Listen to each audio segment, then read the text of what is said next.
Subhanallah, subhanallah, alhamdulillah, Allahu akbar. Subhanallah, subhanallah, alhamdulillah, Allahu akbar. A'udzubillahi minasyaitanir rajim. Bismillahirrahmanirrahim. Alhamdulillah, alhamdulillahi rabbil alamin. Wassalatu wassalamu ala asyrafil anbiya'i wal mursalin wa ala alihi wa sahbihi ajma'in.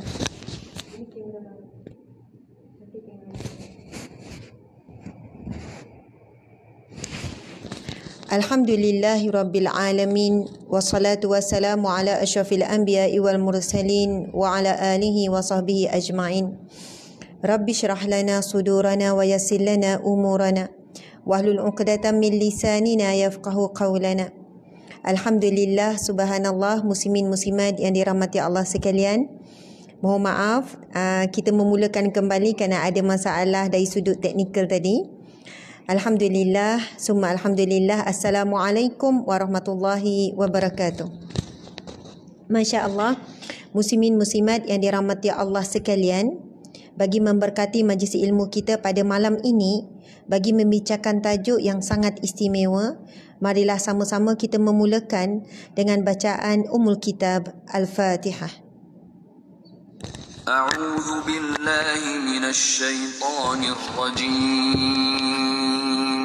Bismillahirrahmanirrahim.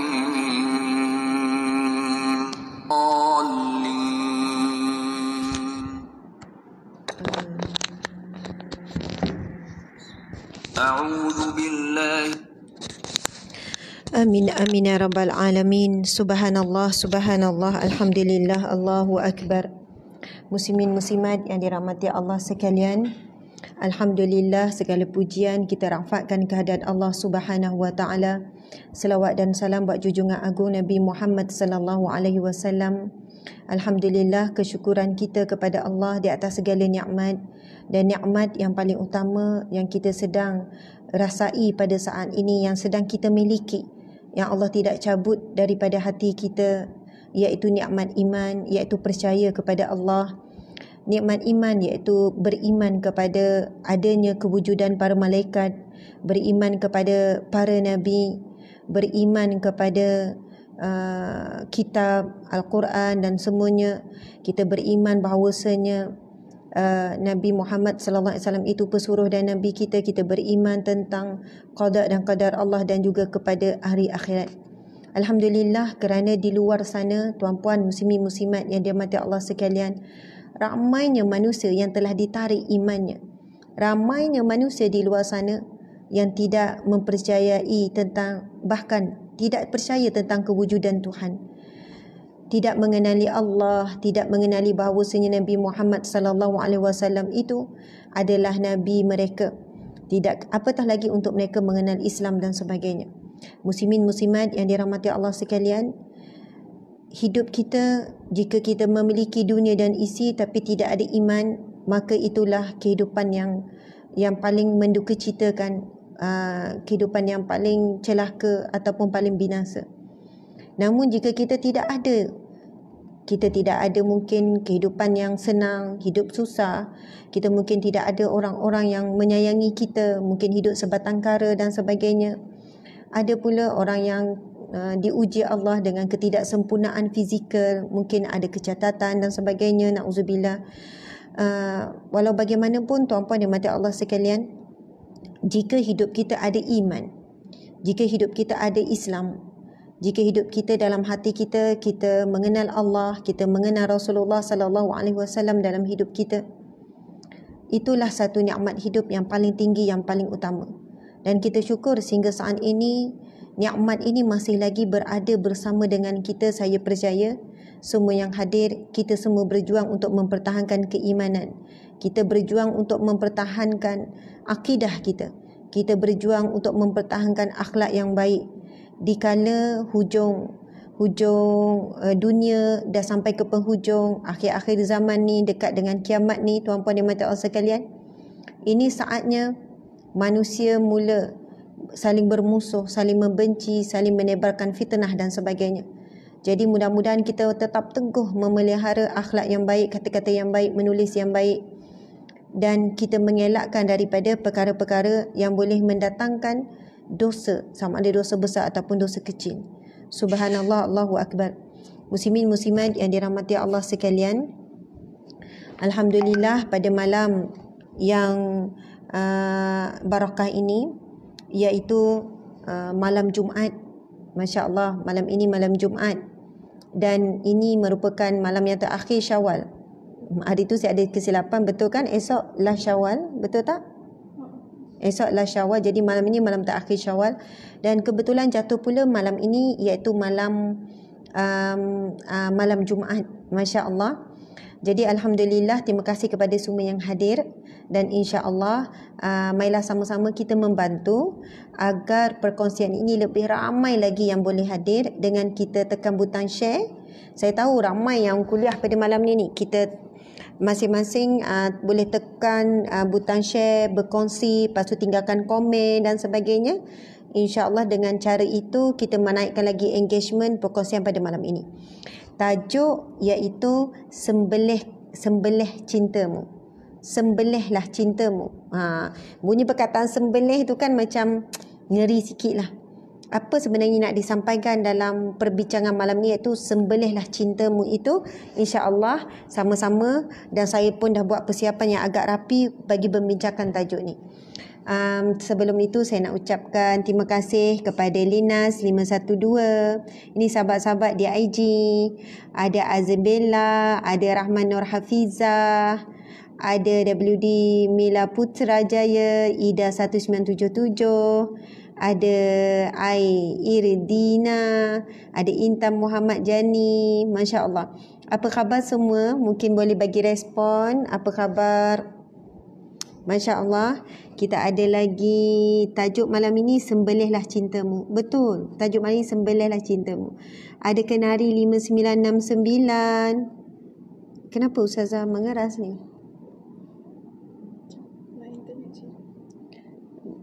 Mari sini, Dek. Tak bergerak? Oh, okey. Subhanallah. Okey, Saidatu Nabiha, ada Faizura Muhammad, ada Nur Amanina, Nur Azza Aziz, Siti Eda, Nurida Osman. Panjang umur bertemu Ramadan tahun depan. Siti Adawiyah, Rohayu Ma'ruf. Apa khabar? Dan mungkin boleh bagi tahu anda mendengar daripada mana? Hafizah Mustafa, Nuliza, line tak clear. Ya, memang saya pun nampak macam ada masalah line juga. Syasiyah Syarifuddin cakap excited dapat dengar kuliah. Alhamdulillah, saya pun excited tengok sahabat-sahabat ada sama. Umi Ayu, Cik Damam Ter, memang ada masalah line lagi ya? Sebab ada yang respon kata masalah line, tak nampak muka Ustazah, line tak clear. Ataupun masalah phone ni.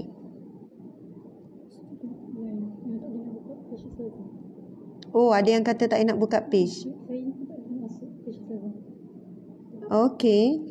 Dari Parit Raja, daripada Ipoh Nur Azaf, Nazira Akman, Nur Baizura Hashari. Okey, tak apa, walaupun kita dapat makluman ni FB masih bermasalah. Line macam masih ada masalah sikit. Kuantan hujan lebat Ustazah, alhamdulillah cukai Terengganu. Tak apa, kita berjuang sama-sama, kita bantu supaya share lebih ramai hadir, insya-Allah. Okey, Rozilawati, saya dari Kelang. Okey. Alhamdulillah. Okey. Wah, ramai juga yang kata kabur.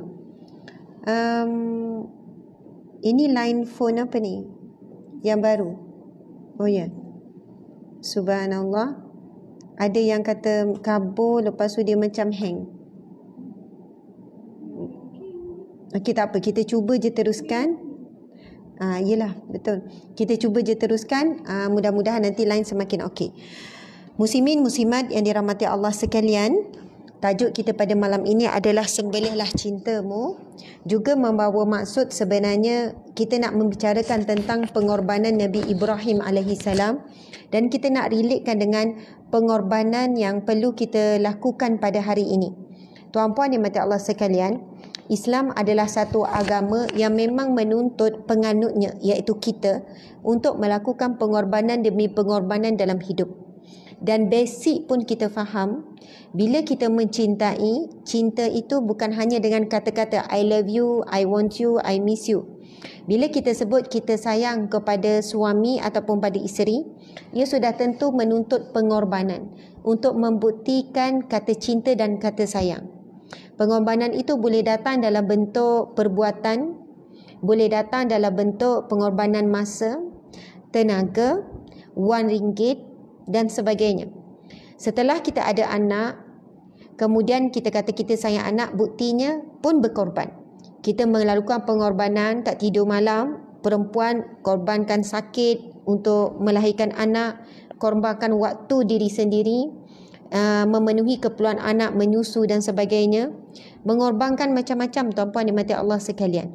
Lepas tu ibu bapa kerja keras, berkorban lagi untuk apa? Untuk kebaikan anak, untuk sekolahkan anak dan sebagainya. Pengorbanan sebagai seorang anak pula pada ibu ayah, kalau kita tak berkahwin, belum berkahwin, kita juga melalui pengorbanan. IG pula problem, ada yang kata IG problem, saya beli buku tu. Okey, subhanallah.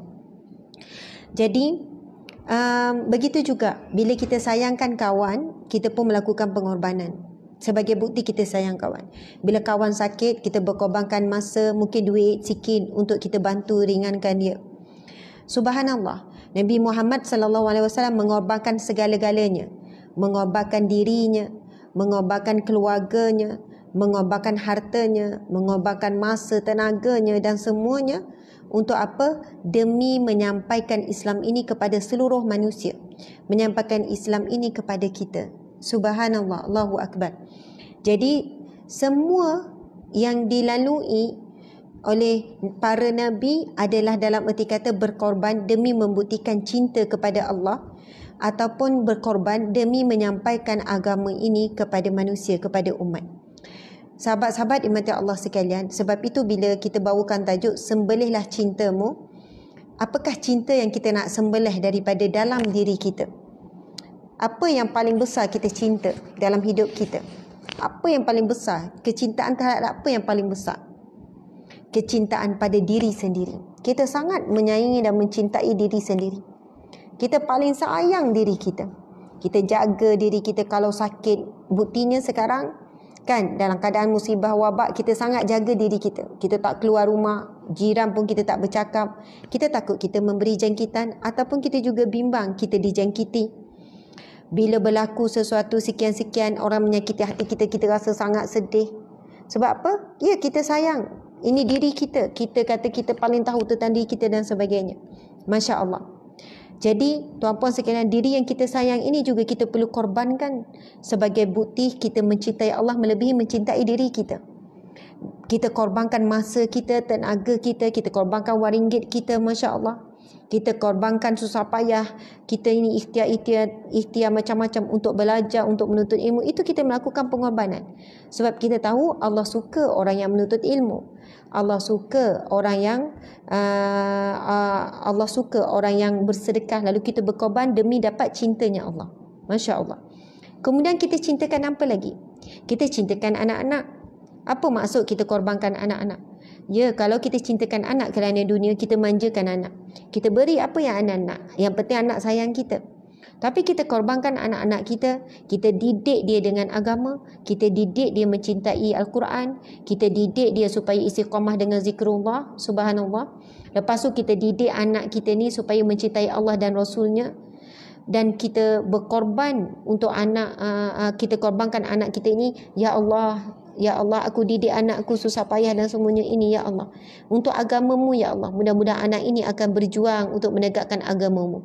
Sama ada dia sebagai doktor, jurutera, ustaz, ustazah, petani, penternak, apa pun saja. Tapi dia menjadi khalifah Allah Subhanahu Wa Taala.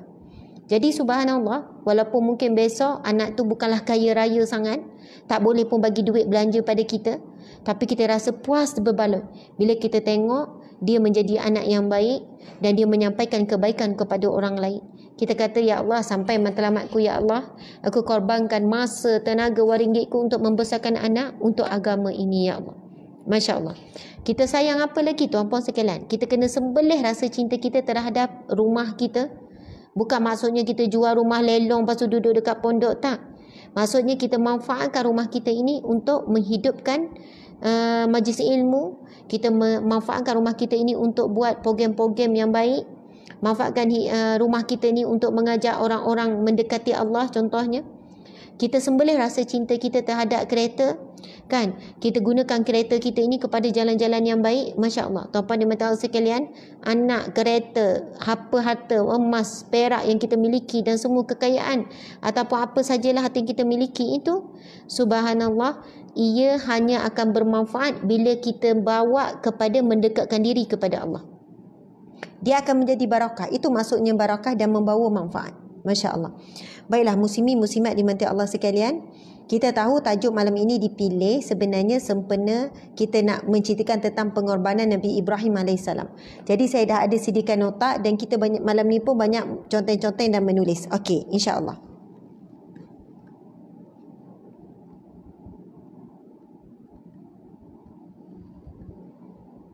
Okey, insya-Allah seterusnya sahabat-sahabat boleh ya teruskan untuk berkongsi, untuk share perkongsian pada malam ni agar lebih ramai yang boleh hadir. Okey, kita akan tengok.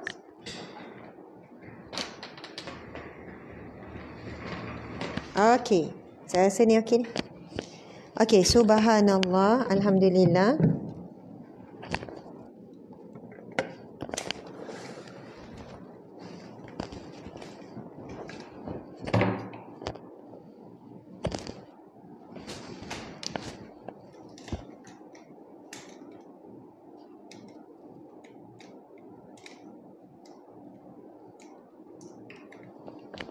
Saya ingat dia. Lepas tu macam nak terbalik ni.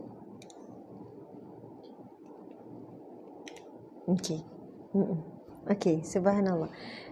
Tapi kena pusing kan? Okey.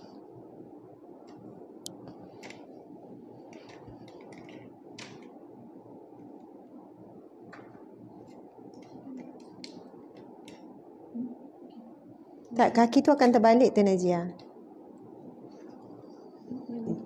Tinggi lepas tu rapat. Buka sikit. Okey. Okey. Subhanallah, alhamdulillah, muslimin muslimat dimati Allah sekalian. Cuba kita tengok tajuk kita iaitu sembelihkan cintamu. Pengorbanan Nabi Ibrahim AS. Tajuk kita sembelihkan cintamu, ia berkisar dengan pengorbanan Nabi Ibrahim AS. Okey. Ini sedikit tentang biodata Nabi Ibrahim AS. Ibrahim bin Azar bin Nahur bin Sauj bin Ra'u. Ini antara yang ditulis dalam kitab-kitab, memang ada perbahasan juga, tetapi ini antara yang paling masyhur. Bin Falik bin Abir bin Saleh bin Arfakh. Sebenarnya ada sambungan sikit lagi, bin Sam, kemudian bin Nuh alaihissalam. Kita tahu salah seorang anak Nabi Nuh alaihissalam iaitu namanya Sam. Maksudnya di sini jalur kenabian Nabi Ibrahim alaihissalam bersambung dengan Nabi Nuh alaihissalam. Nabi Nuh alaihissalam. Sebelum Nabi Nuh alaihissalam, sebelum tu ada banyaklah keturunannya. Jadi jalur ni bersambung. Kalau kita kira ada berapa? Nabi Ibrahim 1, 2, 3, 4, 5, 6, 7, 8, 9. 9 maksudnya Nabi Ibrahim alaihissalam daripada jalur Nabi Nuh alaihissalam yang ke-10. Subhanallah. Ini keturunannya bersama dengan Nabi Nuh alaihissalam. Umur Nabi Ibrahim yang paling masyhur adalah 175 tahun. Dan dikatakan contohnya bapa umur lebih kurang dalam 200 lebih, naik lagi jadi 300 lebih, ada 400 lebih, ada 500 lebih, ada 600 lebih. Moyang-moyang ni, Masya Allah.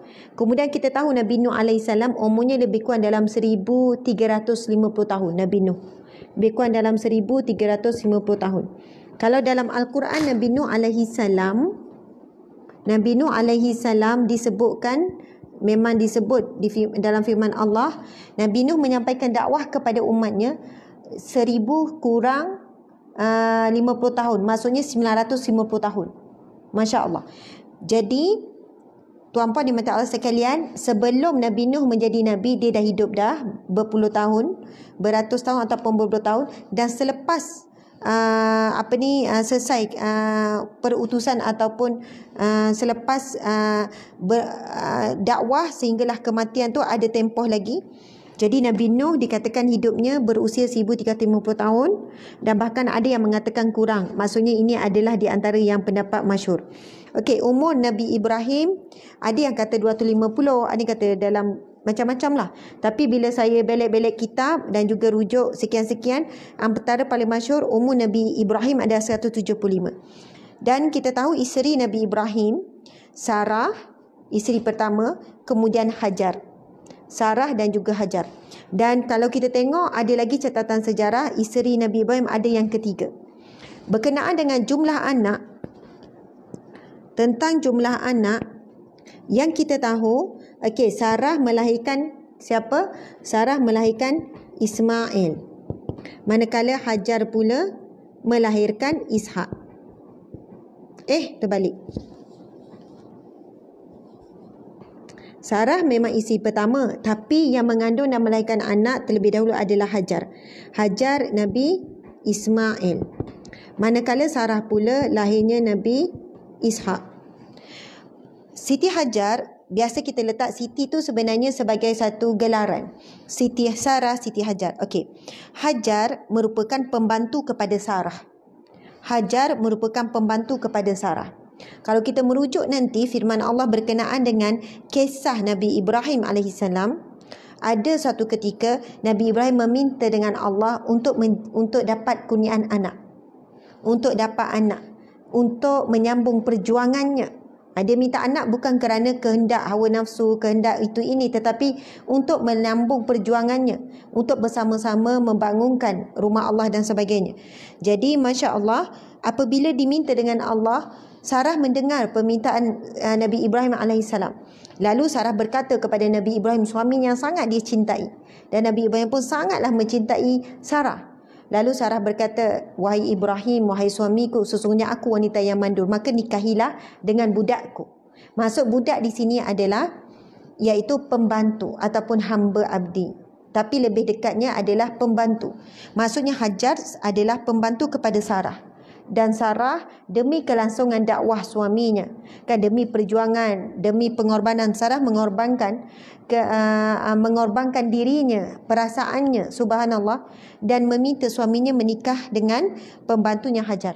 Kemudian Hajar mengandung, lahirlah Ismail. Tak lama selepas itu Sarah juga mengandung, lalu melahirkan Nabi Isa alaihissalam. Okey, jumlah anak ni ada perbezaan pendapat. Ada yang mengatakan anak Nabi Ibrahim seramai 13 orang. Ada juga yang mengatakan lebih kurang daripada tu.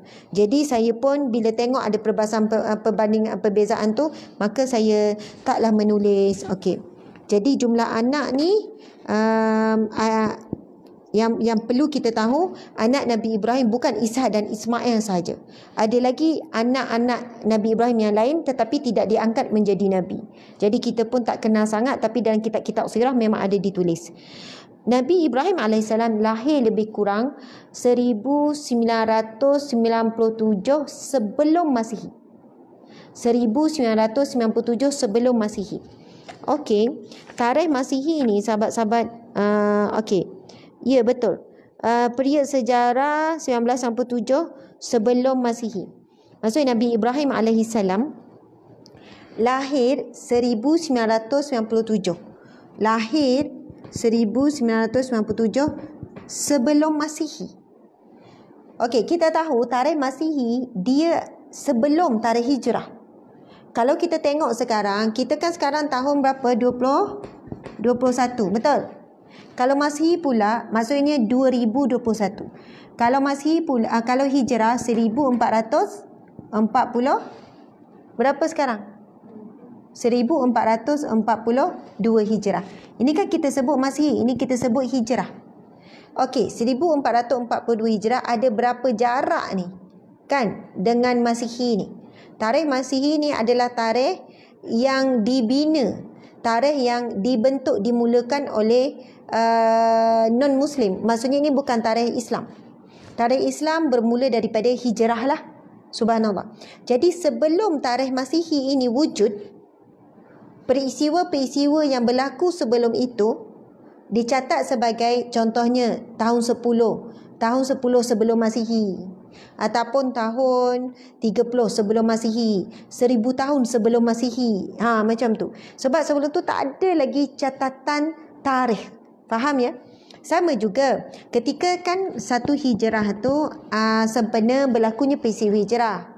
Tapi kalau peristiwa yang berlaku sebelum peristiwa hijrah, sebelum tu tak ada tarikh hijrah, disebut tahun ke-5 sebelum hijrah, tahun 10 sebelum hijrah, ataupun disebut sebagai tahun kenabian. Okey, kita tinggalkan tentang fakta ni. Okey, sahabat-sahabat dimati Allah sekalian, maksudnya jarak Nabi Ibrahim AS dengan jarak Nabi Muhammad SAW, Nabi kita tu jauhlah jaraknya. Sebab Nabi Ibrahim AS lahir 1997 sebelum Masihi. Okey, jadi ini sedikit tentang biodata Nabi Ibrahim AS. Okey, tadi tu saya duduk buat study dengan suami, tengok dari segi garis. Kan, memang kita akan dapati memang banyak orang buat tentang bab keturunan Nabi ni. Bagaimana daripada Nabi Adam sampai akhir, iaitu Nabi Muhammad SAW. Jadi, ini sepintas lalu. Sebab di bawah Nabi Adam ni ada lagi nama-nama anak-anak dia. Kemudian sama juga bawah Nabi Idris ada lagi anak-anak keturunan dia. Macam mana nak sampai ke Nabi Nuh. Nabi Nuh pun begini-begini ada lagi. Semua ni sebenarnya ada banyak sangat nama-nama. Tapi yang saya tuliskan, keluarkan adalah hanyalah para nabi saja, para 25 nabi, kecuali adalah keluarkan sikit ni, nanti kita ceritakan Yahuza ni. Okey, jadi tuan-puan sekalian, ini cukup ya 25 orang nabi. Kita boleh tengok bermula dengan Nabi Adam alaihissalam. Daripada Nabi Adam daripada keturunan Nabi Adam lahirnya Nabi Idris alaihissalam. Jauh juga jalurnya bertemu dengan Nabi Nuh alaihissalam. Nabi Nuh pula, di bawah Nabi Nuh sendiri ada 3 orang Nabi. Yang pertama Nabi Hud, kemudian Nabi Saleh, kemudian Nabi Ibrahim alaihissalam. Maksud anak ni bukan anak direct, tetapi iaitu keturunan Nabi Nuh. Daripada Nabi Nuh terpecah ada 3 keturunan. Maksudnya bawah Nabi Nuh ni ada nama anak dia. Nabi Nuh kan ada nama Kanaan, ada nama Sam, ada 4 orang anak Nabi Nuh. Daripada 4 orang Nabi Nuh, 4 orang anak Nabi Nuh tu adalah terpecahlah 3 orang nabi, iaitu Nabi Ibrahim, Nabi Hud, Nabi Saleh, Nabi Ibrahim. Daripada keturunan Nabi Nuh, Nabi Hud lahirlah Nabi Lut dan Nabi Syuaib. Subhanallah. Jadi Nabi Saleh di bawah Nabi Saleh setakat itu. Masya Allah. Okey, kita boleh tengok seterusnya. Subhanallah. Ya, betul. Nabi Saleh setakat itu. Apa Encik? Apa?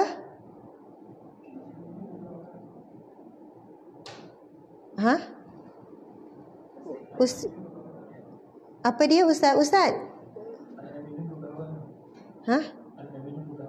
Allahu Akbar. Okey. Tak tahulah berapa orang tu. Maksudnya, ya, anak Nabi Nuh 12 orang. Anak Nabi Nuh ramailah. Subhanallah. Itulah Encik cakap ni. Jauh. Okey, Nabi Hud, Nabi Saleh. Okey, kemudian Nabi Ibrahim alaihissalam. Ada 2 orang dari ini kita sebut keturunan Nabi. Nabi Ibrahim ada namai lagi anak.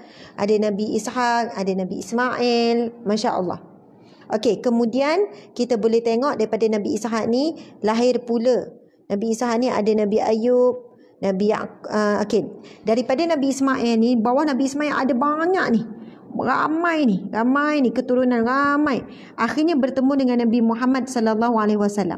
Nabi Ibrahim, Nabi Ismail, kemudian pergi kepada Nabi Ishak alaihissalam. Masya Allah. Okey, Nabi Ibrahim ada 2, Ismail, Ishak. Encik jumpa tak yang tadi tu? Okey. Okey, kemudian Nabi Ishak ni, keturunan Nabi Ishak ni ramai sangat para nabi. Kita boleh tengok Nabi Ishak, Masya Allah, ada ni Nabi Yaqub, kemudian Nabi Ayub. Kemudian daripada Nabi Yaqub pula lahirlah keturunannya kita tahu Nabi Yusuf kan anak Nabi Yaqub, kemudian ada lagi daripada keturunan Nabi Yaqub Yunus, kemudian Harun, kemudian Nabi Musa alaihi salam. Ini bukannya direct ya, ada daripada selang-selang. Okey, kemudian Nabi Ayub alaihi salam daripada Nabi Ishaq ni. Okey, ada pula Nabi Zulkifli.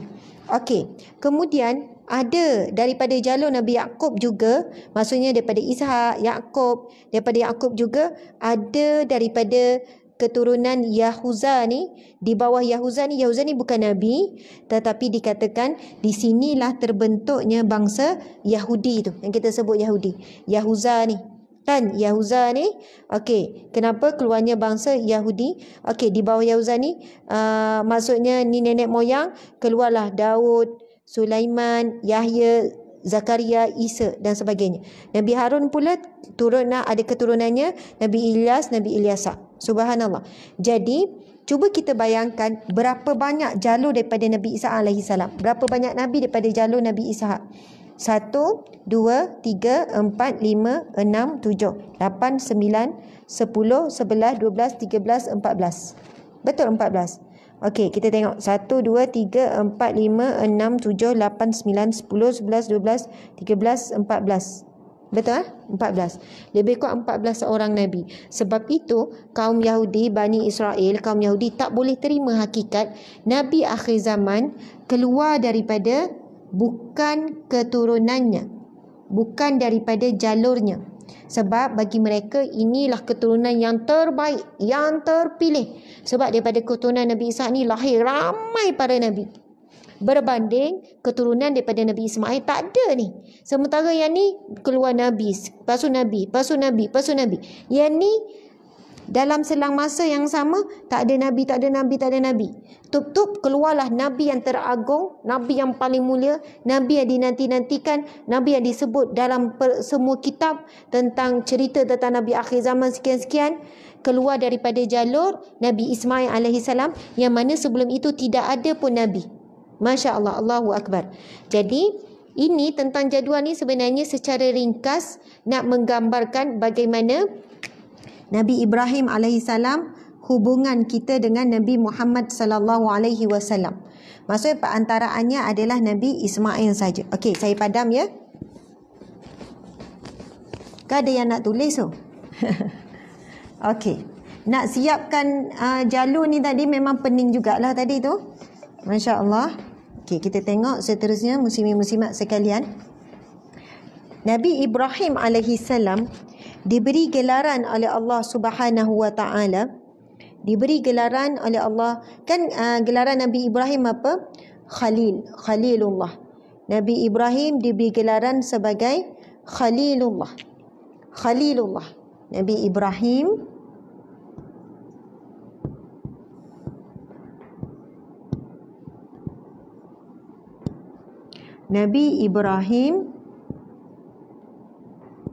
gelaran dia apa?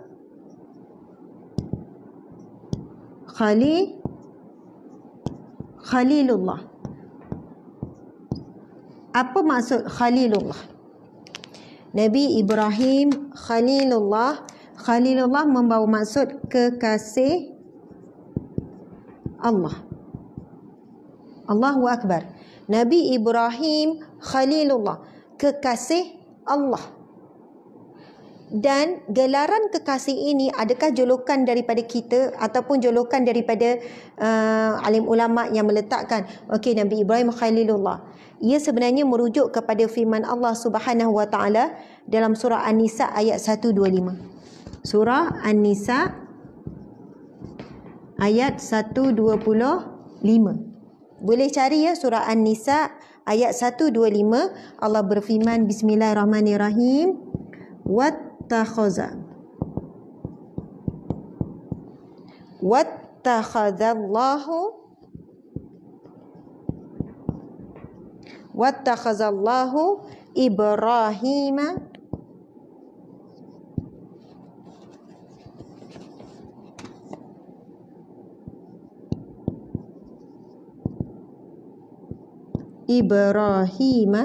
Wattakhazallahu Ibrahima khalila.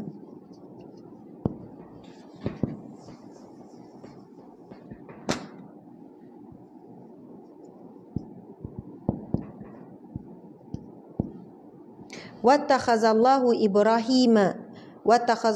Ibrahima khalila. Maksudnya dan Allah mengambil. Akhaza ambil, wattakhaza dan Allah mengambil, dan mengambil Allah, ataupun Allah menjadikan, Allah wattakhazallah, dan Allah mengambil Ibrahim sebagai kekasihnya. Subhanallah. Masya Allah. Macam mana? Melantik. Ya. Tapi dia lebih kepada wattakhaza. Contohlah, kita pilih binatang kesayangan. Lepas tu kita pilih, kita ambil kucing sebagai binatang kesayangan kita. Lepas tu kita pelihara. Akan ada banyak pet. Ini bukan perbandingan apa, nak sebut mengambil menjadi kesayangan kita apa. Apakah yang kita ambil sebagai kesayangan? Dan ayat ini bila Allah berfirman wattakhazallahu Ibrahima khalila, dan telah mengambil Allah Ibrahim sebagai khalila, ataupun Allah telah memilih Ibrahim sebagai kekasihnya. Masya Allah.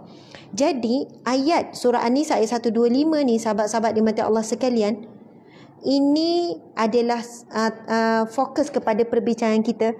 Kenapa sampai Allah menyebut dan mengisytiharkan di dalam Al-Quran, sesungguhnya Allah mengambil, Allah menjadikan, Allah memilih Ibrahim sebagai kekasihnya.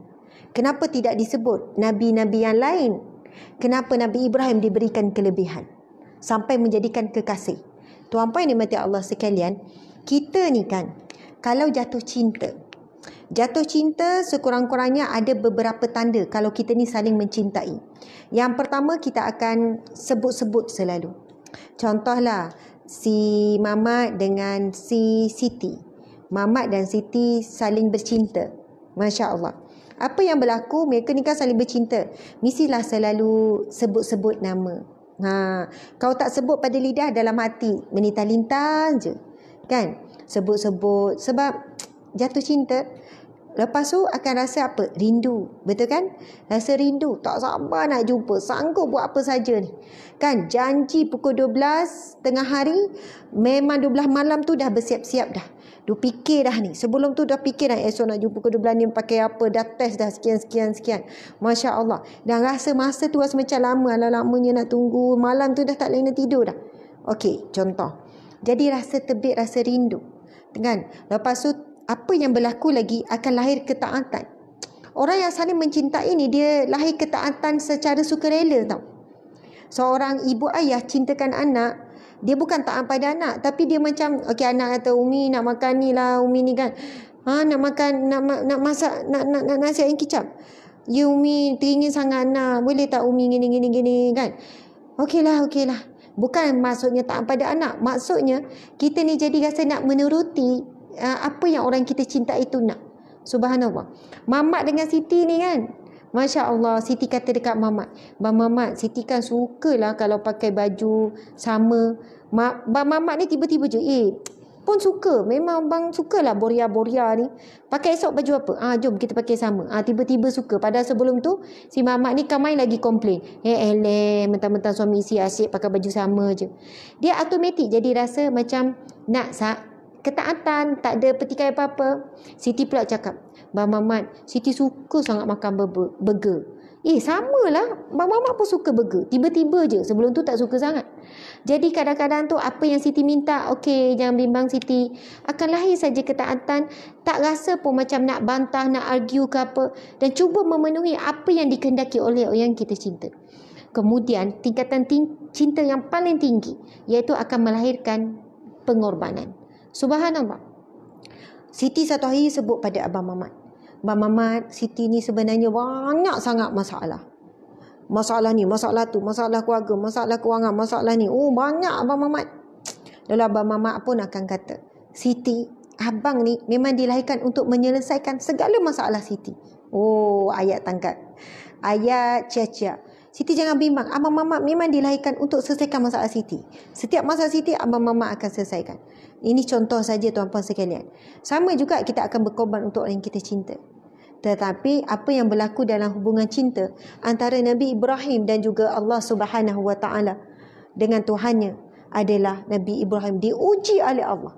Diuji oleh Allah dengan orang-orang yang dicintainya. Daripada kecil dia diuji dengan siapa? Dengan ayahnya. Sudah tentu Nabi Ibrahim alaihissalam, kan, Nabi Ibrahim memanggil ayahnya, ya abati, wahai ayah yang ku cintai.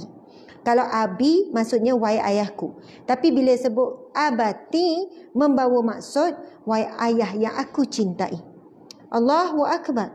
Nabi Ibrahim menunjukkan rasa cintanya kepada ayahnya. Lalu Allah menguji Nabi Ibrahim alaihissalam supaya berdakwah kepada ayahnya. Kemudian bila berdakwah kepada ayahnya menolak. Kemudian apabila Nabi Ibrahim meminta ampun bagi ayahnya, lalu Allah menegur Nabi Ibrahim bahawa perbuatan tersebut tidak dibenarkan kerana meminta ampun bagi orang yang musyrik. Dan Nabi Ibrahim meminta dengan Allah lagi bila di padang mahsyar. Nanti kita akan baca bagaimana Allah menguji perasaan cinta dan sayang Nabi Ibrahim. Tak ada ayahnya. Ayahnya bukan tak sayang Nabi Ibrahim. Besarkan Nabi Ibrahim dengan baik, dengan kasih sayang dan sebagainya.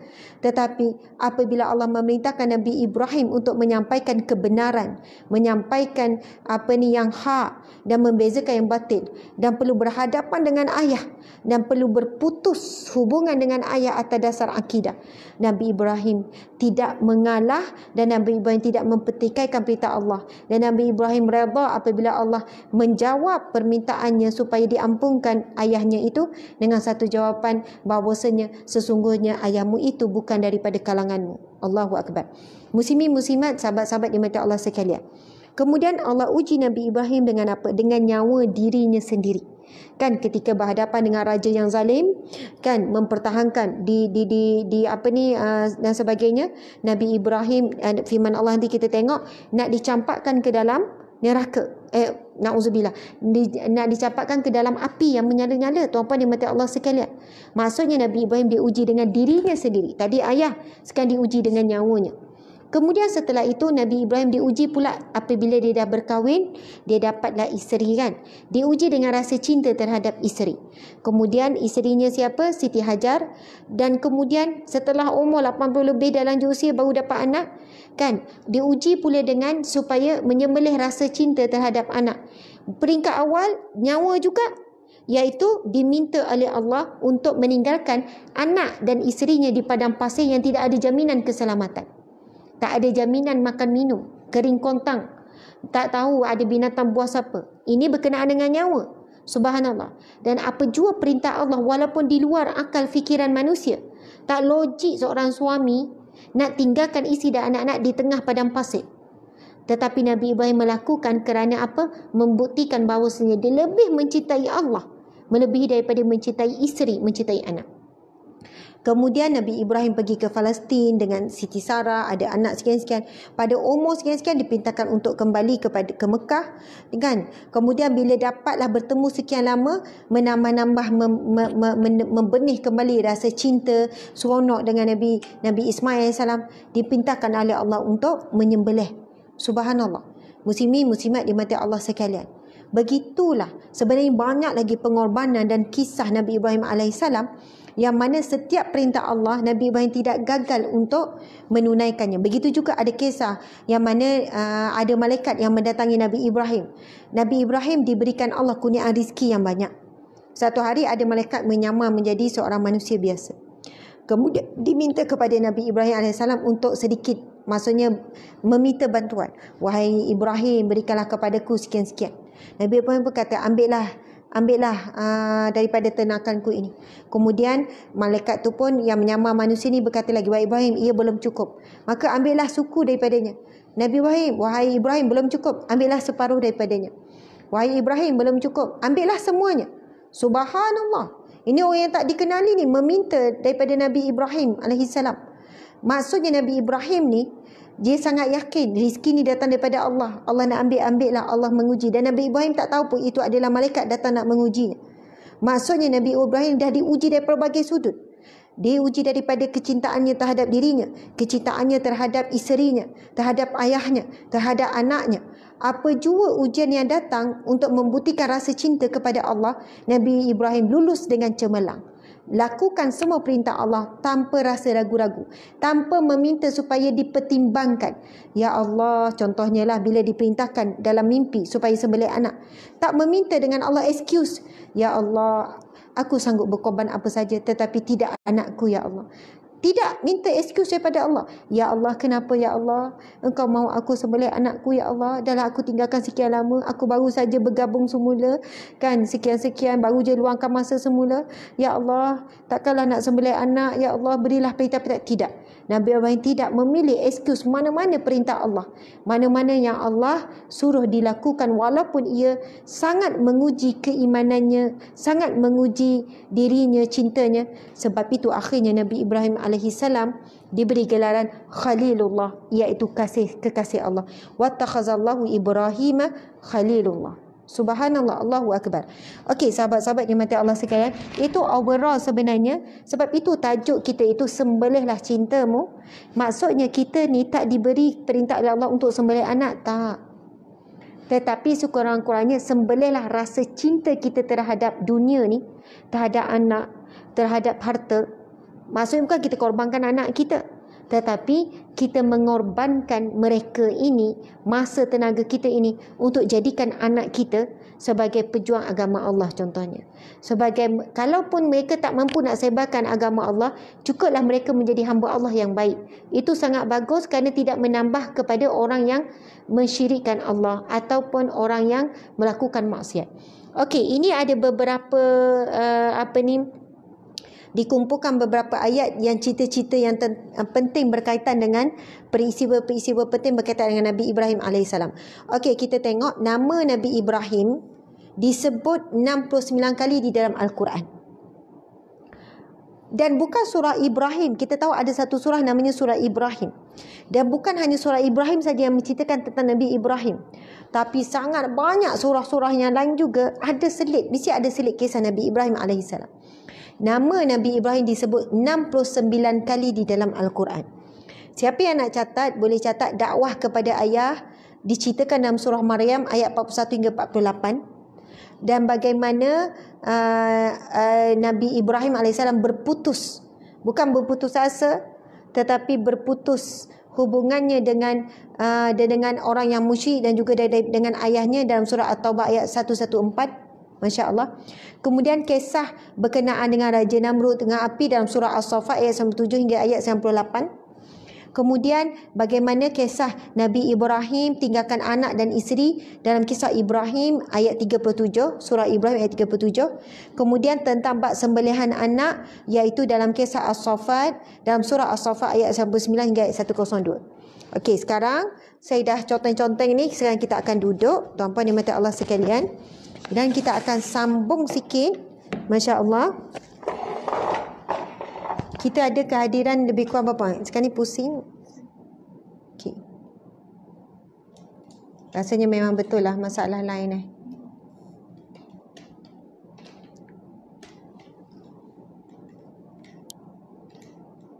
Sekarang ni memang FB terutamanya memang ada. Ni kamu tarik ya nanti. Masya Allah. Ada masalah, ada isu. Tapi kita tetap teruskan juga sebagaimana yang kita jadualkan. Okey, Masya Allah. Bismillahirrahmanirrahim.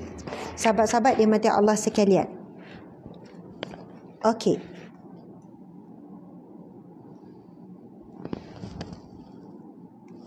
Okey. Betulkan. Sebab kita dah bergerak-gerak tadi. Pokok ni penting ya. Kan nampak segar.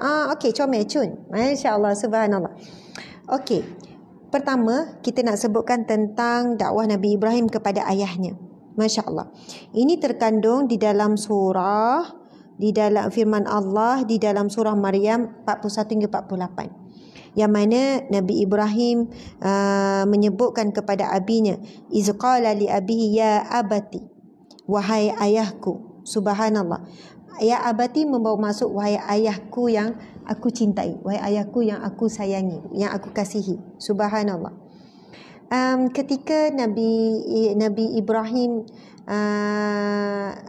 memanggil Nabi Ismail dengan sebutan ya bunayya, Masya Allah, ya bunayya, wahai anak kesayanganku, wahai anak yang aku sayang.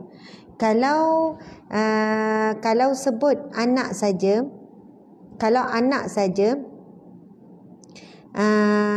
dia bukan dengan sebutan ya bunaya.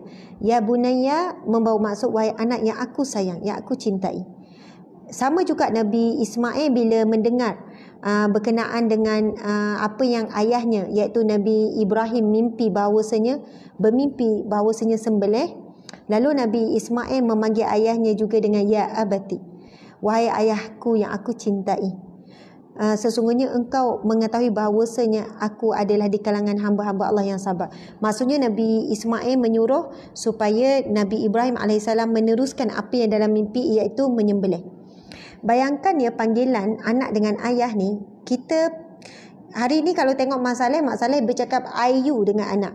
You, I, you. Kadang anak panggil nama ayah dengan nama, bukan dengan nama macam kita panggil mak ayah. Tapi sekarang budaya tu dah dibawa pun dalam masyarakat kita juga. Kan? Masyarakat kita pun kadang-kadang you buat apa? I buat ni. Cakap dengan anak pun dah I you juga sekarang. Kita tengok. Dan saya sendiri pun bukan kadang-kadang, memang kebiasaannya. Tak adalah bercakap dengan anak ni sebut anak wahai anakku yang disayangi. Jaranglah berbual macam tu dengan anak. Dan jaranglah pula anak ni wahai umi yang ku sayang. Jarang. Maksudnya panggil umi, abi macam tu, lepas tu panggil nama anak kan. Masya Allah. Nak sebutnya betapa indahnya cara panggilan Nabi Ibrahim dan Nabi Ismail. Nabi Ibrahim panggil wahai anak yang ku sayang. Anak pula wahai ayah yang ku sayang. Oh, Masya Allah. Sangat halus, sangat lembut. Dan ia menggambarkan hubungan yang penuh dengan kasih sayang. Masya Allah. Dan bila si ayah bagi tahu, wahai anak yang ku sayang, aku bermimpi yang aku menyembelihmu. Subhanallah. Dan Nabi Ismail tak adalah melenting. Tadi cakap sayang, sekarang nak sembelih. Tak. Wahai ayah yang aku sayang, maka lakukanlah apa yang diperintahkan oleh Allah. Subhanallah. Maksudnya di sini Nabi Ibrahim bukan tak sayang anak. Subhanallah, sangat sayangkan anak. Dan Nabi Ismail bukan tak sayang ayah dia. Nak mati, nak tinggalkan ayah, tak. Kerana kedua-duanya saling mencintai kerana Allah. Dan keduanya faham bila melakukan pengorbanan demi melaksanakan perintah Allah, mereka akan bersatu di syurga Allah. Tidak ada lagi terpisah. Subhanallah, Allahu Akbar. Okey, muslimin muslimat di mata Allah sekalian. Sebenarnya sangatlah menyedihkan. Masya Allah. Sangat menyedihkan keadaan Nabi Ibrahim AS dengan ayahnya. Sehingga kan diceritakan, Masya Allah, ayahnya kan bertanya, ayahnya berkata, wahai Ibrahim, ini surah Maryam ayat 46, wahai Ibrahim, ayahnya berkata, bencikah engkau kepada Tuhan-Tuhanku, wahai Ibrahim? Jika kau tidak berhenti, pasti engkau aku rejam. Ayahnya tanya, wahai Ibrahim, kau benci ke kepada Tuhan-Tuhanku ini? Kenapa suruh hancurkan? Kenapa suruh tinggalkan? Kan dialog ni ayah dengan anak ni. Masya Allah. Wahjurni maliya. Ayah Nabi Ibrahim bagi dua pilihan. Ayah Nabi Ibrahim kata, wahai Ibrahim, kamu benci ke kepada Tuhan-Tuhanku ini? Kalau kamu benci, kalau kamu tak berhenti membenci Tuhanku ini, wahai Ibrahim, maka sama ada aku rejam engkau ataupun engkau tinggalkan aku. Maksudnya ayah Nabi Ibrahim ni meminta bagi dua pilihan. Kau nak aku rejam ataupun engkau pergi keluar. Subhanallah. Nabi Ibrahim memang sayang ayah, tetapi lebih mencintai Allah, lebih nak menyelamatkan akidah dan menyampaikan agama Allah. Lalu Nabi Ibrahim memilih pilihan supaya wahjurni maliya, tinggalkan aku untuk waktu yang lama. Maksudnya Nabi Ibrahim memilih untuk meninggalkan ayahnya, bukan tak sayang, tapi kerana lebih sayangkan Allah, meninggalkan ayah yang dicintainya. Subhanallah. Pada saat itu, semasa nak tinggalkan ayah, Nabi Ibrahim menyebutkan, salamun alaik, sejahtera keselamatan dilimpahkan kepadamu. Maksudnya, ya Allah, Nabi Ibrahim masa nak tinggalkan ayah ni dengan rasa sedih, susah hati ni, sempat mendoakan ayahnya, salamun alaik, kesejahteraan, keselamatan kepadamu, wahai ayahku. Subhanallah, Allahu Akbar. Kemudian Nabi Ibrahim menyebut lagi dalam sambungan ayat yang ke-47 surah Maryam ini, sa'astaghfiru laka rabbi innahu kana bi hafiyya. Subhanallah, sedih tuan-puan sekalian. Nabi Ibrahim sebut apa? Nabi Ibrahim kata, aku akan memohon ampunan bagimu kepada Rabbku. Sesungguhnya dia sangat baik bagiku, kepadaku. Allahu Akbar. Nampak tak? Nabi Ibrahim sangat sayangkan ayah dia. Menunjukkan hubungan Nabi Ibrahim dengan ayahnya sebenarnya sangatlah baik. Ayahnya juga seorang yang penyayang. Sangat sayangkan Nabi Ibrahim dan membesarkan Nabi Ibrahim dengan cergas, dengan bijak, dengan sihat walafiat. Kan? Tetapi bila Nabi Ibrahim menyeru, bila Nabi Ibrahim berkata, wahai ayahku, sesungguhnya telah datang kepadaku sebagian ilmu pengetahuan yang tidak datang kepadamu, maka ikutilah aku, nescaya aku akan menunjuk kepadamu jalan yang lurus. Dan Nabi Ibrahim menyeru ayahnya supaya meninggalkan berhala. Lalu ayahnya sebut, wahai Ibrahim, kenapa kamu benci sangat kepada Tuhanku ini? Berhala-berhala ni kan Tuhan ayah dia. Nah, kalau kamu terus membenci, maka buatlah pilihan kamu hanya dua. Sama ada aku merejam kamu ataupun kamu keluarlah Ibrahim dari rumah ini. Dan Nabi Ibrahim memilih untuk meninggalkan ayahnya. Namun Nabi Ibrahim bersebut, salamun alaik, moga kecelakaan padamu. Kemudian Nabi Ibrahim sebut apa lagi? Sa'astaghfirulaka rabbi innahu kana bi hafiya. Aku akan mohon ampunan bagimu kepada Rabbku, sesungguhnya dia sangat baik kepadaku. Ya Allah sebut lagi ni, wahai ayahku, aku akan mohon ampun bagimu daripada Tuhanku, kerana Tuhanku sangat baik kepadaku. Allahu Akbar. Dan wa'tazilukum wa ma tad'una. Ini firman Allah lagi, surah Maryam ayat 48. Dan aku akan menjauhkan diriku daripadamu dan apa yang kamu seru selain Allah, dan aku akan berdoa kepada Rabbku. Mudah-mudahan aku tidak akan kecewa dengan berdoa kepada Rabbku. Sambung lagi Nabi Ibrahim ni nak tinggalkan ayah dia ni. Wahai ayahku, aku akan jauhkan diriku daripadamu, aku akan tinggalkanmu. Tetapi aku akan terus berdoa kepada Rabbku. Mudah-mudahan aku tidak akan kecewa dengan berdoa kepada Rabbku.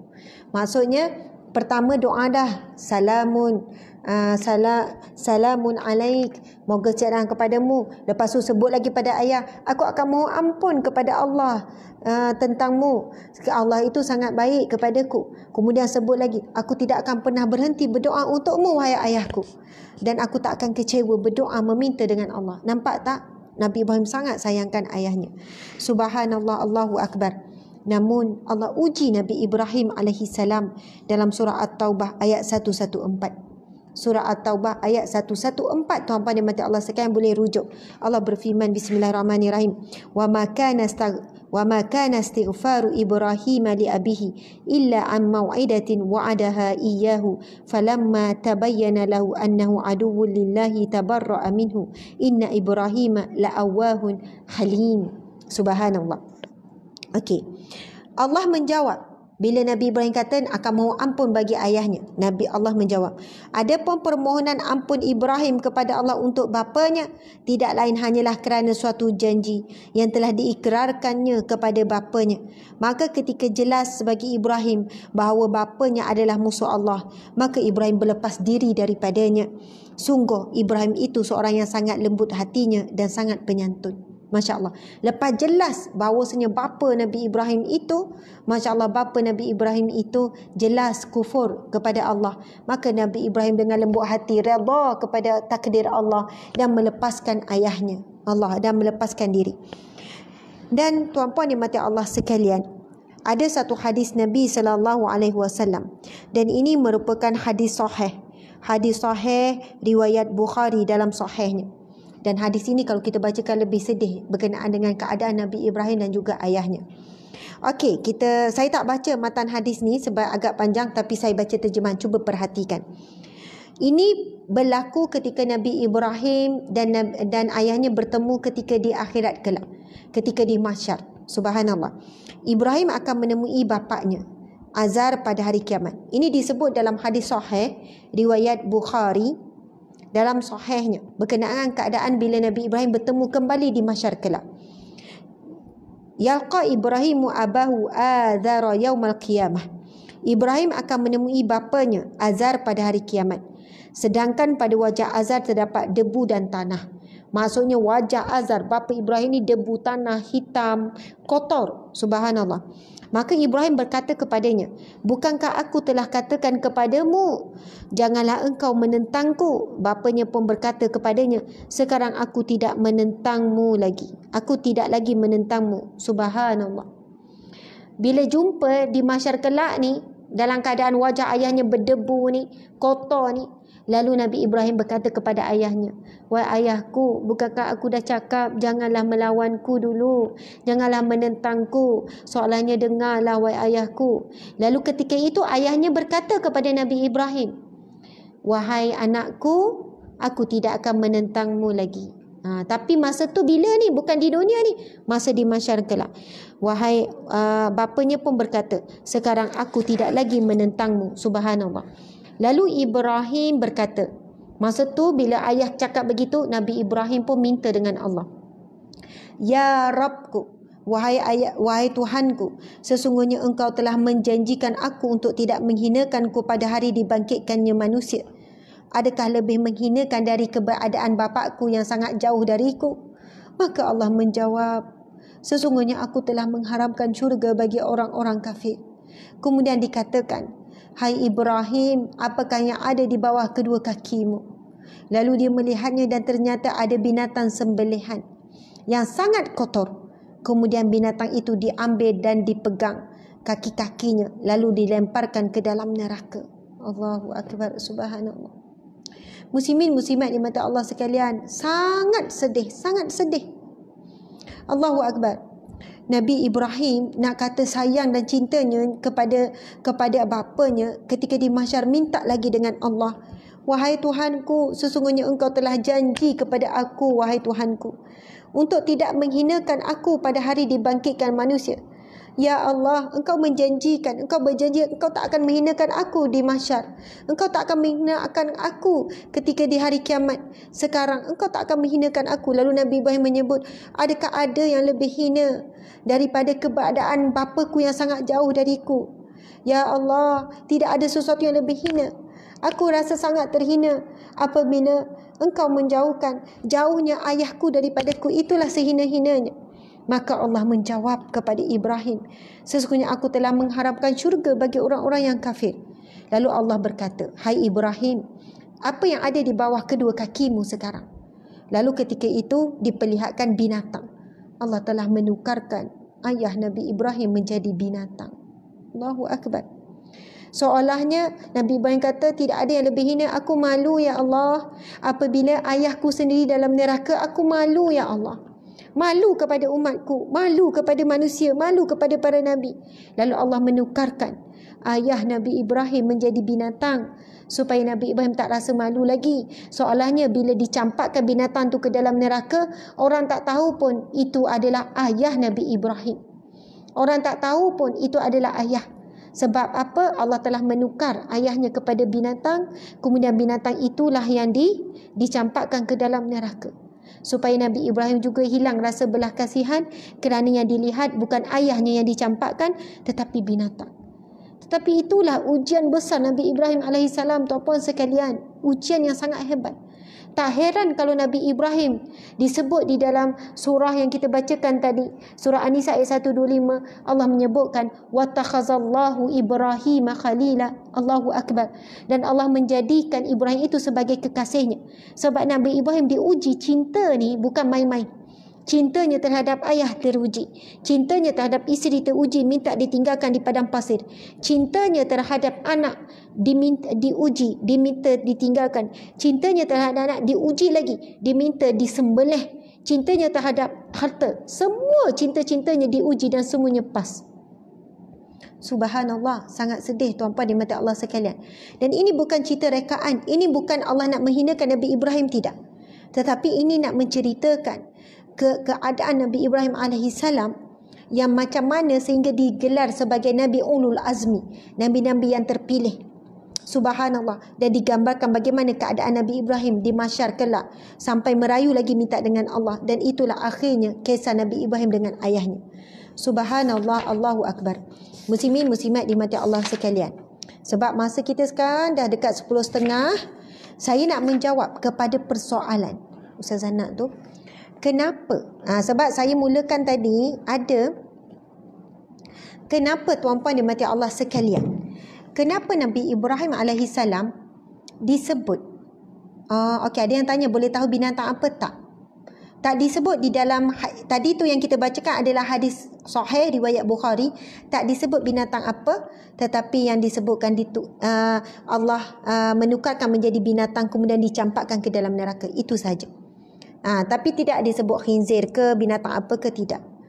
Allahu Akbar, subhanallah. Ujian yang besar bagi Nabi Ibrahim AS. Sekarang saya nak pergi kepada persoalan, kenapa Nabi Ibrahim disebut dalam bacaan At-Tahiyyat. Saya nak minta izin minum air sikit ya. Bismillahirrahmanirrahim.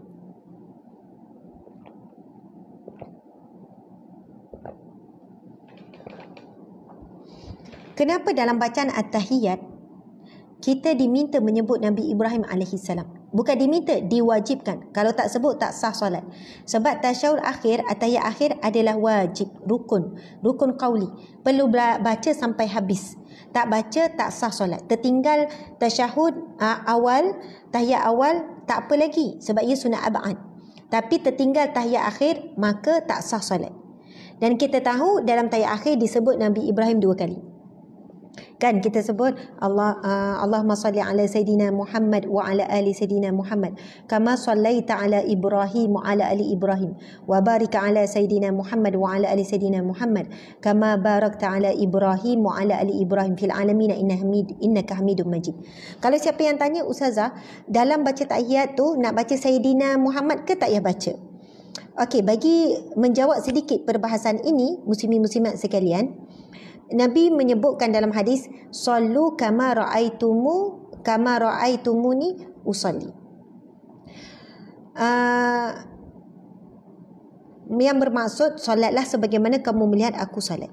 Begitulah bagaimana keadaan dan bagaimana yang disebut, semuanya tu kena ikut Rasulullah. Dan disebutkan Nabi SAW at-tahiyyat tak sebut Sayyidina. Jadi yang kita selawat Allahumma salli ala Sayyidina Muhammad contohnya, ya Allah rahmatilah ke atas Sayyidina, iaitu ke atas pimpinan kami, ataupun ke atas Sayyidina membawa maksud pimpinan penghulu kami, iaitu Nabi Muhammad SAW.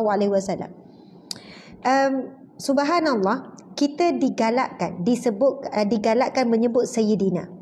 Tetapi ketika solat cukup sebenarnya. Bahkan sebagai ulama mengatakan bacaan yang terbaik adalah tidak menambah perkataan Sayyidina. Kerana Rasulullah sendiri ketika membacakan tahiyat tak sebut Sayyidina. Jadi dalam at-tahiyyat, kalaupun sebut masih sah dan bukanlah dikatakan cacat, tidak. Tetapi kalau disebut dari segi sempurna, telah pun sempurna dengan bacaan Allahumma salli ala Muhammad wa ala ali Muhammad kama sallaita ala Ibrahim wa ala ali Ibrahim wa barik ala Muhammad wa ala ali Muhammad kama barakta ala Ibrahim wa ala ali Ibrahim. Faham ya tuan-puan dimati Allah sekalian? Jadi tak payahlah, tapi kita tak perlu perbahas mana yang lebih baik. Sebutlah Sayyidina, beradab sikit dengan Nabi Muhammad. Bukanlah bermaksud orang tak sebut Sayyidina itu ia tidak beradab dengan Rasulullah, tidak. Jadi silap, salah, jangan sebutkan, jangan bahaskan begitu. Faham ya? Jadi tuan-puan dimati Allah sekalian, sebenarnya sudah cukup, dah sempurna bila walaupun kita tak sebut Sayyidina. Dalam bacaan at-tahiyyat kita sebut 2 kali nama Nabi Ibrahim AS. Kenapa? Subhanallah. Dan saya menjawab soalan ini merujuk kepada Al-Kafi 1301 dalam artikel yang ditulis oleh Jabatan Mufti Wilayah Persekutuan. Kenapa selawat dan salam tahiyat akhir hanya khusus kepada Nabi dan ahli keluarga? Kenapa tak sebut Nabi-Nabi yang lain? Masya Allah. Kita kan biasa baca satu ayat dalam surah Al-Baqarah ayat 1285. Surah Al-Baqarah ayat 285 tuan-puan sekalian. Ayat Amanar Rasul. Masya Allah. Okey, cuba kita baca. Amanar Rasulu bima unzila ilaihi min rabbihi wal mu'minun. Kullun amana billahi wa malaikatihi wa kutubihi wa rusulih. La nufarriqu baina ahadin min rusulih. Wa qalu sami'na wa ata'na. Ghufranaka rabbana wa ilaikal masir. Itu satu ayat dalam surah Al-Baqarah ayat 185. Dan di sana ada hadis Nabi tentang keutamaan beramal dengan ayat ini. Dan perhatikan ayat ini pada perkataan La nufarriqu baina ahadin min rusulih. Subhanallah. Iaitu yang membawa maksud, okey, Rasulullah SAW telah beriman kepada apa yang diturunkan kepadanya dari Tuhannya, dan juga orang-orang yang beriman semuanya beriman kepada Allah dan malaikatnya dan kitabnya dan rasul-rasulnya. Mereka berkata, kami tidak membezakan antara seorang dengan yang lain rasul-rasulnya, la nufarriqu baina ahadin min rusuli, dan kita tidak boleh membeza-bezakan di antara rasul-rasul. Masya Allah. Jadi persoalan sekarang, kenapa hanya disebut di dalam solat Nabi Muhammad dan Nabi Ibrahim, sedangkan dalam ayat ini kita dilarang untuk membezakan antara Nabi-Nabi? Kenapa pula macam kita memilih ni? Kan sebut Nabi Ibrahim saja, tak sebut Nabi lain. Masya Allah. Menjawab persoalan ini, muslimin muslimat dimati Allah sekalian, para ulama menjawab, yang dimaksudkan tidak membezakan antara Nabi ialah kita tidak boleh memilih untuk beriman dengan Nabi mana dan memilih untuk tidak beriman dengan Nabi mana. Kita wajib beriman dengan semua Nabi, sama, tak ada beza. Bukan kita kata, aku lebih percaya Nabi Ibrahim, kurang percaya sikit Nabi Ishak. Tak boleh. Kita wajib beriman dan percaya kepada semua Nabi yang disebutkan, yang menjadi Nabi dan juga Rasul, itu 25 orang tu. Tetapi dari sudut keutamaan dan kemuliaan memang ada perbezaan. Dan perbezaan ini bukan hanya untuk kita, tetapi Allah Subhanahu Wa Taala sendiri juga melebihkan sebahagian nabi dan melebihkan sebahagian rasul ke atas nabi yang lain. Ini disebutkan dalam surah Al-Baqarah ayat 253. Bismillahirrahmanirrahim. Tilkar rusulu faddalna ba'dahum ala ba'din minhum man kallamallahu wa rafa'a ba'dahum darajat. Yang bermaksud, rasul-rasul kami lebihkan sebahagian daripada mereka atas sebahagian yang lain dengan kelebihan-kelebihan yang tertentu. Di antara mereka ada yang Allah berkata dengannya dan ditinggikan pangkat sebahagian daripada mereka beberapa darjat kelebihan. Jadi jelas dalam surah Al-Baqarah ayat 253, Allah menjelaskan bahawa ada di kalangan para nabi ni Allah meningkatkan darjat. Allah melebihkan di antara para nabi ni dengan kelebihan-kelebihan tertentu. Dan di antara para nabi ini, subhanallah, ada Allah menaikkan darjat. Jadi kenapa sekarang Nabi Ibrahim seolahnya ada kaitan dengan kita? Tadi kita dah tunjuk jalur tadi. Daripada Nabi Ibrahim lahir Nabi Ismail. Daripada Nabi Ismail tak ada nabi-nabi yang lain, kemudian keluarlah Nabi Muhammad sallallahu alaihi wasallam. Jadi jalur kita ini direct dengan Nabi Ismail, kemudian Nabi Ibrahim alaihissalam. Subhanallah. Kita baca tadi surah An-Nisa ayat 125, wattakhazallahu Ibrahim khalila, dan kerana itu Allah menjadikan Nabi Ibrahim kesayangannya. Dan firman hadis Nabi sallallahu alaihi wasallam, hadis sahih riwayat Muslim, walakinna sahibakum khalilur rahman, akan tetapi Nabi Ibrahim itu merupakan khalilur rahman, kekasih Allah Subhanahu wa taala. Okey.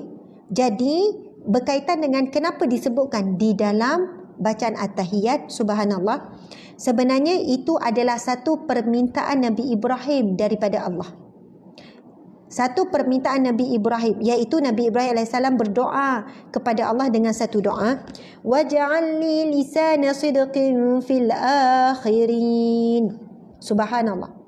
Nabi Ibrahim minta dengan Allah, waj'alni, dan jadikanlah bagiku lisana sidqin, sebutan yang baik, nama yang harum, sebutan dengan baik, nama yang harum sentiasa disebut, fil akhirin, dari kalangan orang-orang yang akan datang kemudian.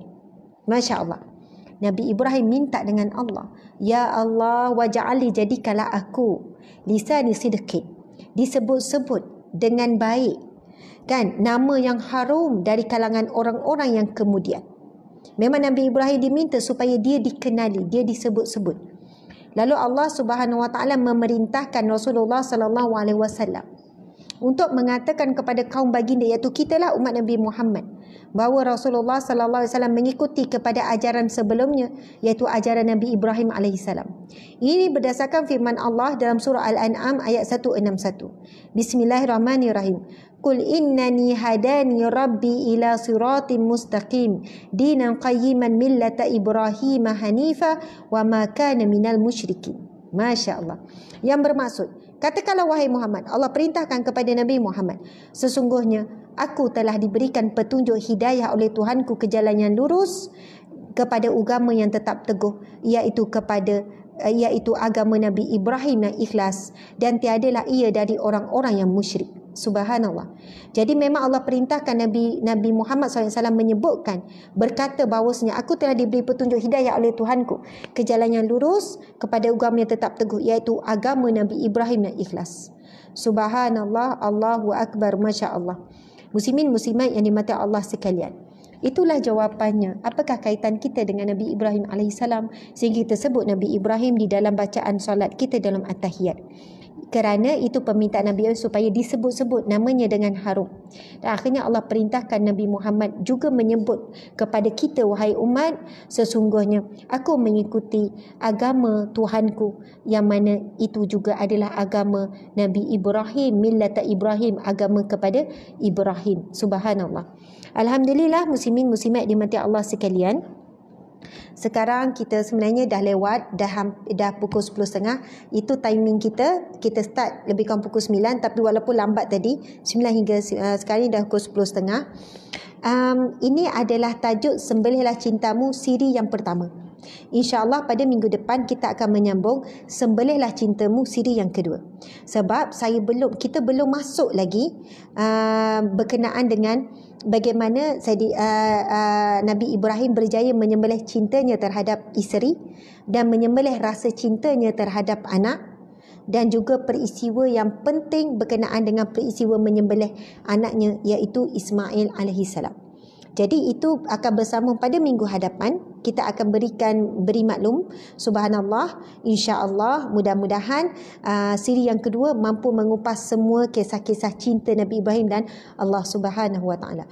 Alhamdulillah, dan sebagai penutupnya saya ingin mengajak sahabat-sahabat sekalian, dan sebenarnya tuan-puan sekalian, kita kan diminta untuk melakukan ibadah korban. Tak lama lagi kita akan menunaikan ibadah korban. Korban kita sebut, betul kan?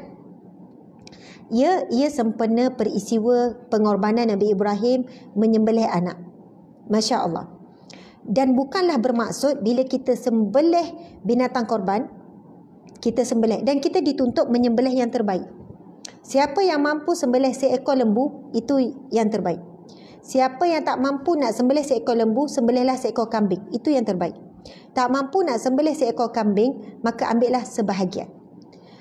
Jika mampu sembelih bahagian yang besar daripada lembu, yang gemuk, yang lebih mahal, maka pilihlah yang itu. Kita dituntut. Yang paling afdal adalah korban dan sembelih yang terbaik. Masya Allah. Dan kita tahu sembelihan ataupun pengorbanan Habil kerana memilih yang terbaik itulah yang diterima oleh Allah. Allahu Akbar. Dan kalau ditanya, Ustazah, mana lebih utama, sembelih buat korban luar negara atau luar negara? Jawapannya yang lebih afdal adalah dalam negara. Jika dalam negara masih ramai fakir miskin yang fakir miskin, dan memang ramai, dan sekarang semakin ramai. Tapi jika tidak mampu sebab mahal, 600, 700, luar negara pula 300 saja, maka bagi orang yang tidak mampu, afdal baginya melakukan sembelihan walaupun di luar negara. Okey, subhanallah, muslimin muslimat dimati Allah sekalian. Bukanlah bermaksud bila kita buat sembelihan nanti, kita buat korban, ibadah korban, ia takkan sama sekali menyamai korban yang dilakukan oleh Nabi Ibrahim. Tetapi ketika kita melakukan ibadah korban tersebut, sebenarnya kita sedang menghayati pengorbanan Nabi Ibrahim. Ataupun sebenarnya kita sedang menghormati pengorbanan Nabi Ibrahim, ataupun sebenarnya kita sedang mengingati peristiwa penting iaitu pengorbanan Nabi Ibrahim AS. Masya Allah. Dan subhanallah, tuan-puan sekalian, korbankan 350 itu bukan besar sangat pengorbanan kita. Kita boleh letak belakang Ustazah. Kita korbankan 1,000, 5,000. Itu bukan satu pengorbanan yang besar. Masya Allah. Tidak ada tandingannya dengan pengorbanan Nabi Ibrahim, pengorbanan Rasulullah dan sebagainya. Jadi tuan-puan sekalian, sangatlah malu sekiranya kita tidak berusaha sedikit pun untuk melakukan korban. Jadi kita ada masa lebih kurang dalam 1 bulan lagi. Masya Allah, 1 bulan 10 hari macam tu lah. Lebih kurang 1 bulan 10 hari lagi kita akan melakukan ibadah korban.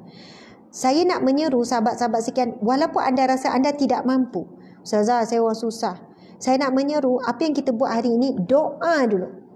Setiap kali lepas solat doa dulu, ya Allah izinkanlah aku melakukan ibadah korban. Ya Allah, aku susah nak makan pun susah ya Allah. Dah lah baru berhenti kerja, contohlah apa saja. Ya Allah, tetapi aku sangat ingin melakukan ibadah korban ya Allah. Sebagai bukti aku mencintaimu ya Allah. Aku korbankan sebahagian hartaku, aku korbankan sekian-sekian. Masya Allah. Tuan-puan sekalian, ada yang menghubungi kami untuk buat ibadah korban. Hubungi kami nak buat bayaran sampai ansuran 2 kali, ada ansuran 3 kali, ada ansuran 4 kali. Kami melihat mereka ni sangat sungguh-sungguh. Mereka hubungi pihak kami, dia kata, Ustazah, saya nak buat korban, tapi saya ni berniaga kecil-kecilan dan saya nak supaya berjaya, saya mampu luar negara saja. Jadi boleh tak saya bayar sampai 3 kali, 4 kali? Saya dapat sikit, mana yang saya dapat saya bayar dulu. Mana yang saya dapat saya bagi. Sebab saya takut kalau saya tak bagi terus nanti saya akan guna. Sebab saya banyak sangat keperluan. Kami kata bayarlah berapa kali pun, yang penting cukup sebelum hari korban. Itu syarat dia. Subhanallah. Jadi kami nak memudahkan siapa yang nak buat ibadah korban. Ustazah tunggu gaji, nak cuk dulu, nak booking dulu pun boleh. Tuan-puan sekalian, kami Masya Allah ada mengajukan ibadah korban yang akan dilakukan dalam negara dan juga di luar negara. Dan antara negara di luar yang kita lakukan tak ada tulis, Syirah. Luar negara tu di mana?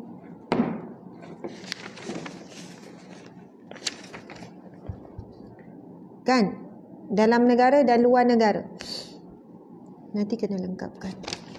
Okey, dalam negara kita akan agihkan daging korban, target kita kepada 1000 asnaf. Bantu kami untuk capai target 1000 asnaf. Bukan 1000, 10,000. Dan sebenarnya asnaf yang berdaftar di bawah NGO kami Sahabat Amal Care lebih ramai daripada 10,000. Kita ada aktivis seluruh Malaysia termasuk Sabah dan Sarawak. Sabah dan Sarawak kita akan berikan, kita target setiap negeri paling kurang 10 ekor lembu. 10 ekor lembu. Maksudnya kalau 10 ekor, 10 kali 7, 70 orang lah, 70 orang ambil bahagian. Masya Allah. Jadi kita target 10 ekor lembu bagi setiap negeri, bermaksud 130 ekor lembu. Untuk Sabah Sarawak, kita akan buat macam mana? Kita akan bagi kewangan, aktivis kita di sana layakkan sembelih dan agihkan kepada umat Islam yang fakir miskin. Masya Allah. Dan kami ada wakil, semua negeri ada. Jadi kita ada berdaftar dan sekarang aktivis kita dah mula buat apa tuan-puan sekalian? Kumpul-kumpulkan nama asnaf fakir miskin yang akan menerima daging korban kita nanti. Masya Allah. Kami buat dengan sistematik. Masya Allah. Jadi terbalik. Oh, tak nampak. Okey.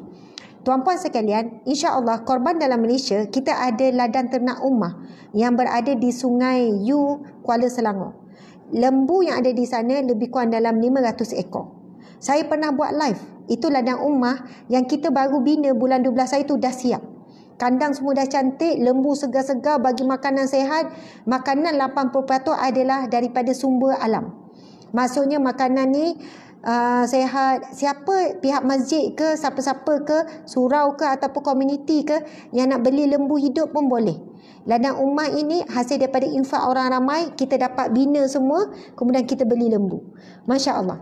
Jadi untuk dalam Malaysia, selain pada Sabah Sarawak, kita akan sembelih sendiri di ladang ternak. Kita dah plan semua, dah komplit. Ustaz Azmi Dimas sebagai pengarah projek. Kita akan sembelih, kalaulah 100 ekor, 1 ekor lah kita akan sembelih. Kita akan ada ramai juru sembelih. Kita akan melaksanakan dalam tempoh 4 hari. Sembelih korban boleh buat dalam tempoh 4 hari.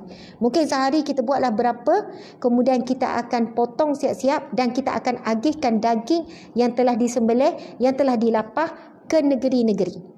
Kita akan gerakkan jentera mana-mana 4x4. Kita dah bincang dah semua strategi kita. Sebab apa? Kita cuba buat dengan SOP. Sebab kalau kita hantar lembu-lembu hidup kepada aktivis, bermasalah bagi aktivis nak selesaikan 10 ekor lembu tu, nanti melibatkan kumpul orang dan sebagainya, takut langgar SOP. Jadi kami sendiri di ladang ummah akan uruskan dan kemudian kita akan agihkan daging-daging tersebut yang segar. Kita pun ada dah plan sekian-sekian supaya sampai je ke Kedah contohnya, sampai je ke Kelantan, sampai je ke Pahang, sampai je ke mana-mana daripada ladang ummah tu, mereka terus boleh agihkan kepada asnaf fakir miskin. Target kita adalah 10,000 asnaf.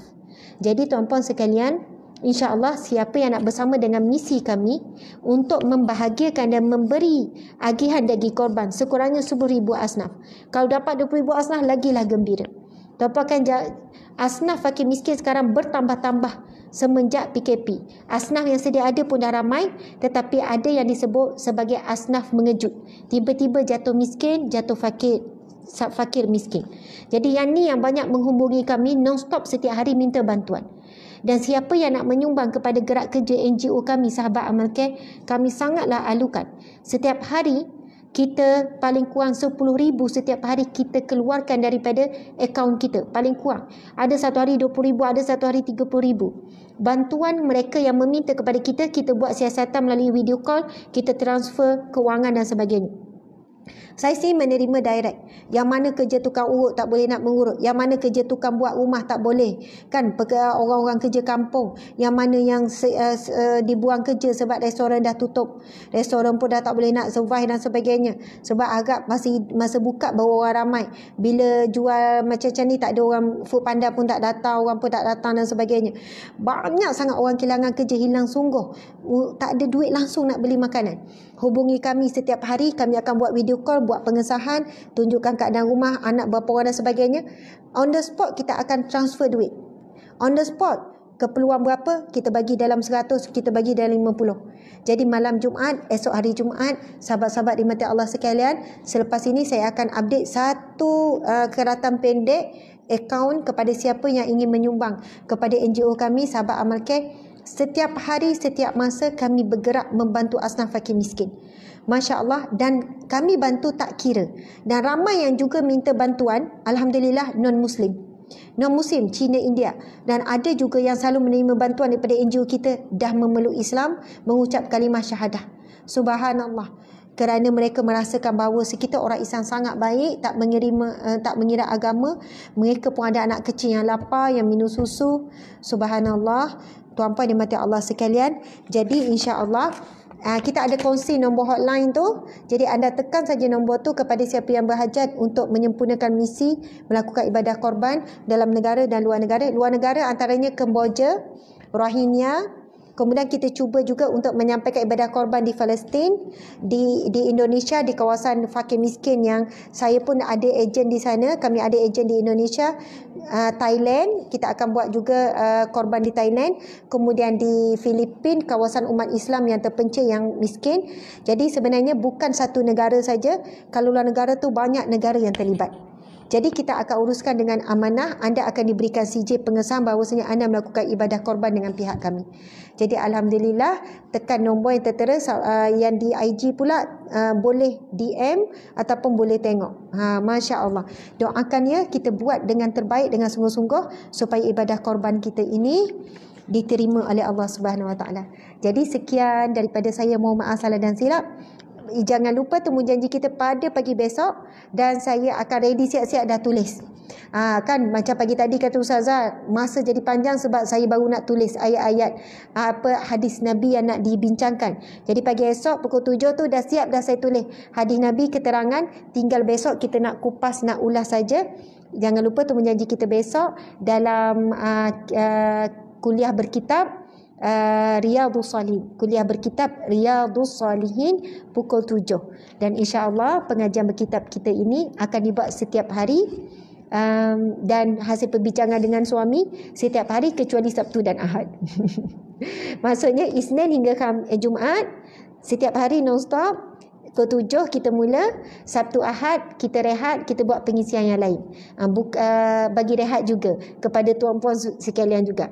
Jadi 5 kali seminggu setiap hari. Jadi esok seri yang kelima, kita akan bacakan hadis yang ketiga dalam bab ikhlas.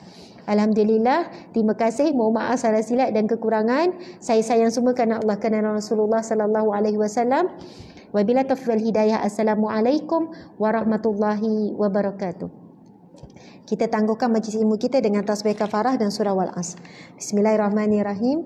Subhanakallahumma wa bihamdika asyhadu an la ilaha illa anta astaghfiruka wa atubu ilaik. Bismillahirrahmanirrahim.